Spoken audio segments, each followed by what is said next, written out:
வணக்கம் friends. Okay, இன்னைக்கு என்ன செய்ய போறோம்னா கத்திரிக்காய் பத்தாய் சம்பல் செய்ய போறோம். வாங்க வீடியோக்கு போவோம். ஓகே, பெரிய வெங்காயம் நான் நறுக்கியிருக்கேன். பெரிய வெங்காயம் 1, ஒரு 8 பூண்டு.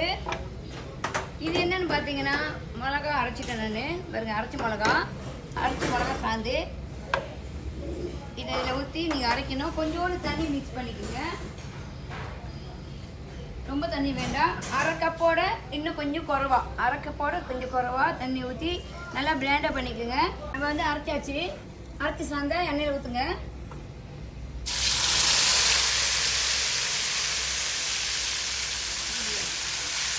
ஓகே ஃப்ரெண்ட்ஸ், சாந்து ஊற்றியாச்சு. அரைச்ச சாந்து இது பார்த்தீங்கன்னா பட்டை மிளகா, பாபாஸ் பட்டை மிளகா தூள். நான் இந்த கரண்டியில் 2 கரண்டி போட்டுட்டேன். இந்த ஸ்பூனில் 2 கரண்டி போடுங்க.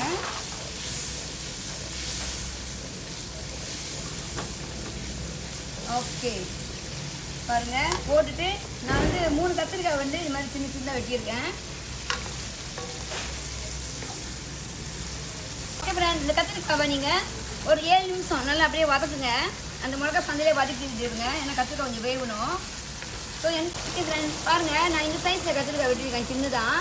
அப்போ தான் சீக்கிரம் வெந்துடும். ஓகே ஃப்ரெண்ட், கத்திரிக்காய் வந்துருச்சு. இப்போ நம்ம புத்தாய் போடுறோம். நான் வந்து ஒரு பேக்கெட் புத்தாய் வாங்கினேன். சின்னது ஒரு பேக்கெட் புத்தாய் வாங்கி 2ஆக வெட்டியிருக்கேன்.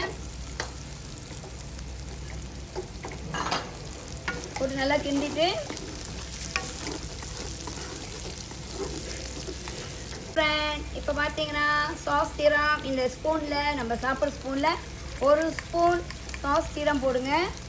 அதுக்கப்புறம் அதே மாதிரி இந்த கரண்டியில் 1 கரண்டி கட்டி கிச்சா போடுங்க.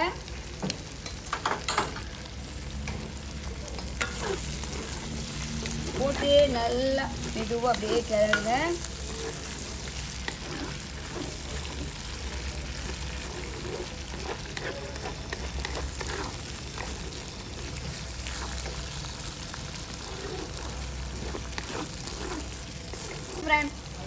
இப்போ என்ன போட போகிறேன்னா உப்பு போடுறேன். இந்த கரண்டியில், இந்த ஸ்பூனில் 1/2 ஸ்பூன் உப்பு போடுங்க.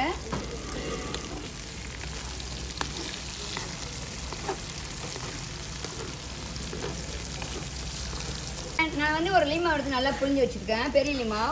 நீங்கள் இந்த கரண்டியில் ஸ்பூனில் 2 ஸ்பூன் ஊற்றுங்க. ரொம்ப ஊற்றுனா புளிப்பாயிரும். ஓகே, 2 ஸ்பூன் ஊற்றிட்டு நல்லா கிளறிட்டு நீங்கள் இறக்கலாம்.